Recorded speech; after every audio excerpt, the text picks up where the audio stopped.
Thanks very much. And so a lot of my research, or most of my research, is about dogs, but today I'm talking about pests. So, despite the vast growth of studies in animal geographies in the last 10 years, small, microscopic, slimy creatures and creatures with exoskeletons have received little attention. This absence contrasts with the significant place that many such animals have in everyday human practices as pests who are the target of homemaking activity.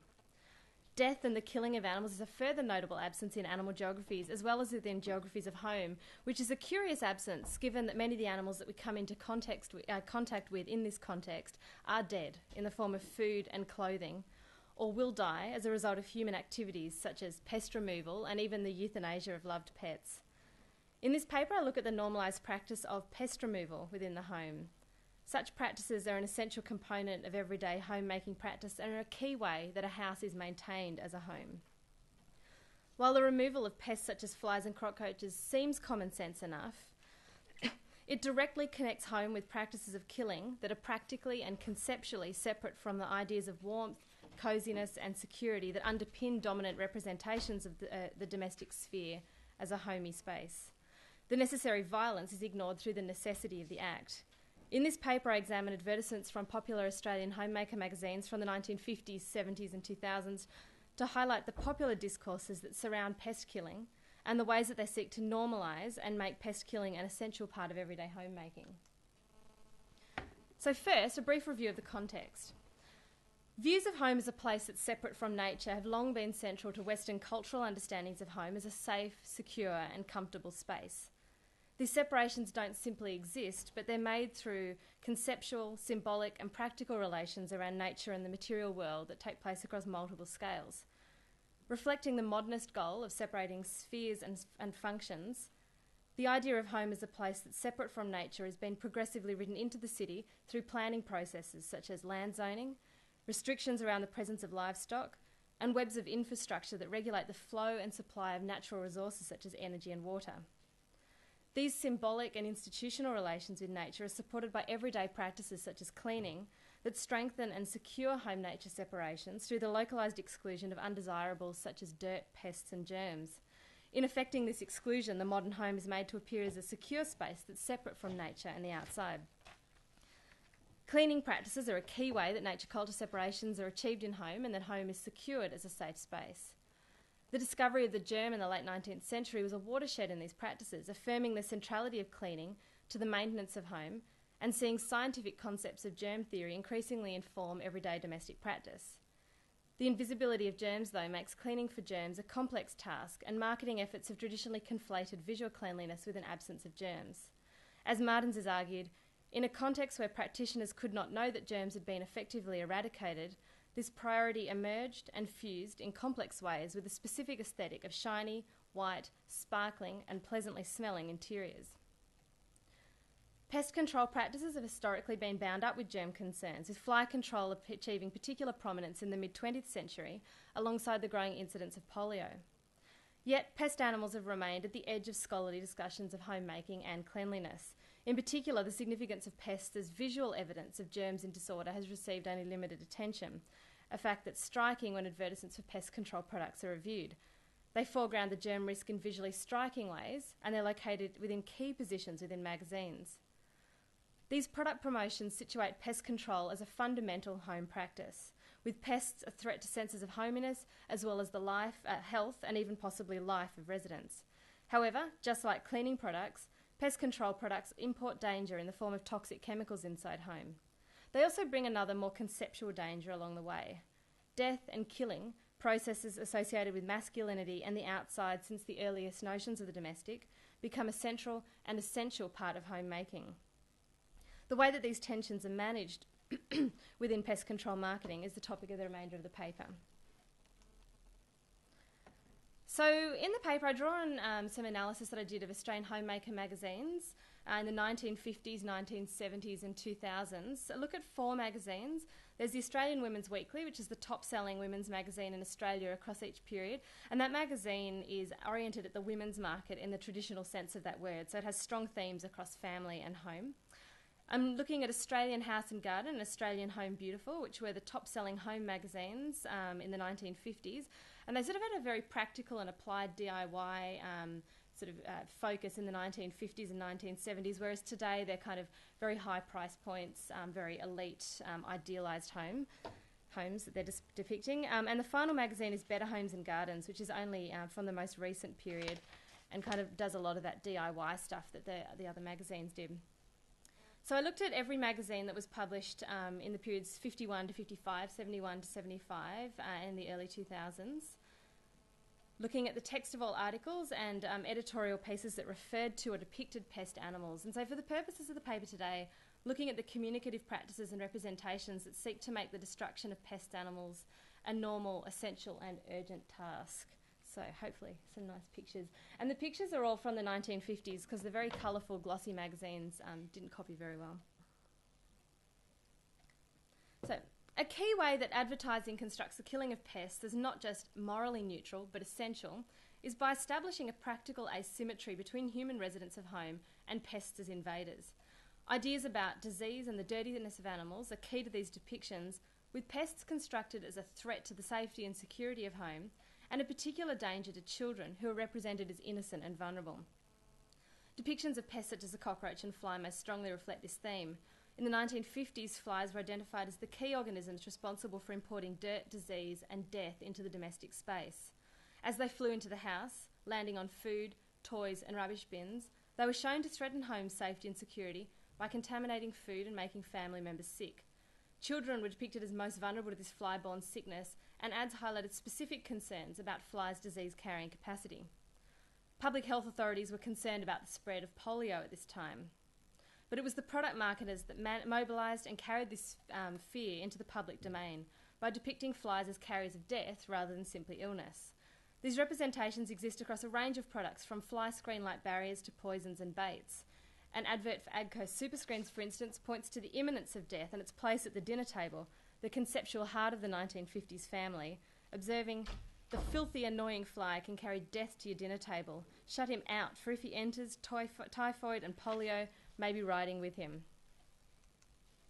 Advertisements were never subtle, and statements like Cyclone Screenwise, "You may be revolted, but that's better than being dead," were common. More recent advertisements explored similarly exaggerated themes that placed emphasis on the violence caused by these pests and their connection with disease. Connections with disease are substantiated through highly evocative descriptions of the very unhomey places that pest animals visit. Advertisements play on the imagined geographies of insect lives to chart connections between sites of refuse and waste, particularly garbage tips and bins, and homey family spaces such as kitchen benches, food and even children. Adverts remind that every fly is a dirt and disease-laden menace. His favourite crawling places outside your home are loathsome. His hairy legs are efficient instruments for collecting and carrying filth and germs. And similarly, flies breed in refuse and filth and bring into your home the germs of gastroenteritis and other dangerous diseases. You're right to be frightened every time a fly touches baby or the family foods. Just ask your doctor. More recently, the themes continue, but in relation to cockroaches. So this Mortein ad reminds us that the worst thing about cockroaches is that they can be everywhere, even in the cleanest of kitchens. Nocturnal creatures, they scuttle about after dark, feeding on everything from garbage to sewage and even dead skin cell debris. Across each period, the offending pest is linked with germs and disease. They're depicted entering the home from outside and therefore as rupturing and contaminating home by connecting it to spaces of disorder, like garbage tips and manure heaps, through drains and sewerage, spaces of disorder and decay that, while being essential to homemaking, are practically and imaginatively outside of home. They're also connected to unhomey places and practices within home, highlighting the presence of waste products within the home, including those shed from an unstable human body, and the capacity of home to not just accommodate, but to nourish these unhomey pests. In travelling these spaces, pests link inside with outside, culture with nature, challenging the homemaker's control over home and disrupting perceptions of home's autonomy and safety.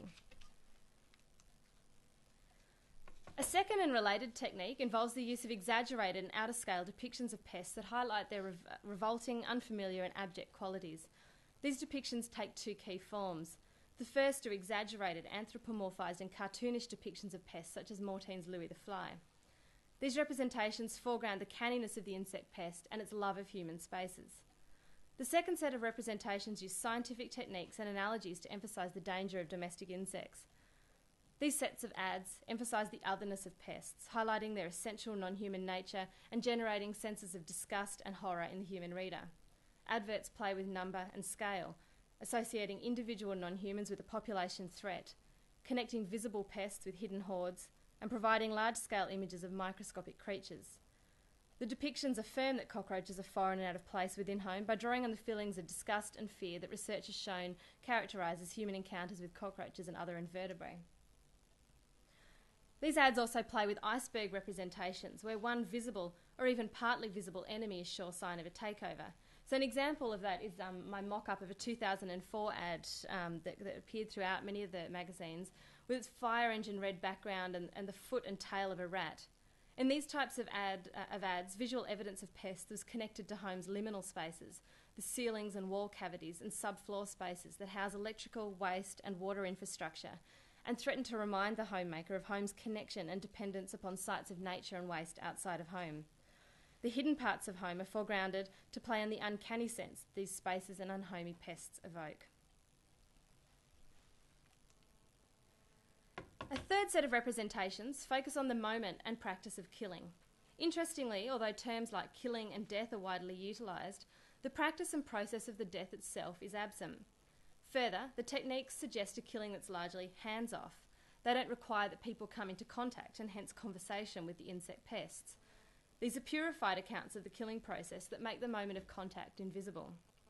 The popping crunch of a cockroach, the bloody residue of a mosquito's last victim, or the cockroach either slowed after walking across a barrier poison or in an animated frenzy after being misted with a contact spray. These representations combine what Marvin terms cold and hot killings.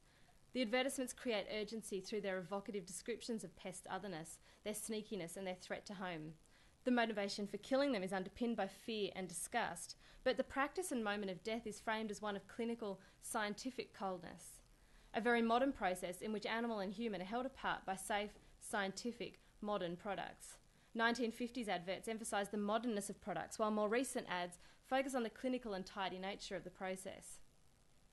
The commonality across periods is the creation of two subject positions that counterpose hot and cold killings. In the 1950s, these position the female homemaker as fearful mother, as you can see in this ad statement that every wise mother's afraid of flies, encouraging a hot killing motivated by feelings of fear, hate and even dread. The other subject position is that of mother as armed warrior, taking a stand against pests as her babies sleep. This is a cold, necessary, calculated and premeditated killing that makes use of the most modern products. The masculine subject position is tied to DIY home construction. Men should choose products that are pest resistant to ensure a solid and stable home environment. More recent adverts create this interplay in a different way, counterposing the panic that would be experienced if the house was not correctly and thoroughly protected against incursions with the recommended clinical, calculated and multi-pronged, multi-layered approach where homemakers are prompted to instill a range of barrier sprays alongside traps, surface sprays and quick knock-em-down sprays as a last line of defence in the homemaking war.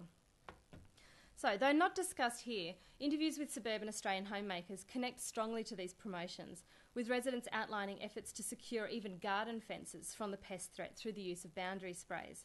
While rats and mice were described as disease-ridden and frightening, the most common threats were cockroaches. Participants described their dislike of these animals and pointed to their presence as evidence of poor house cleaning and maintenance.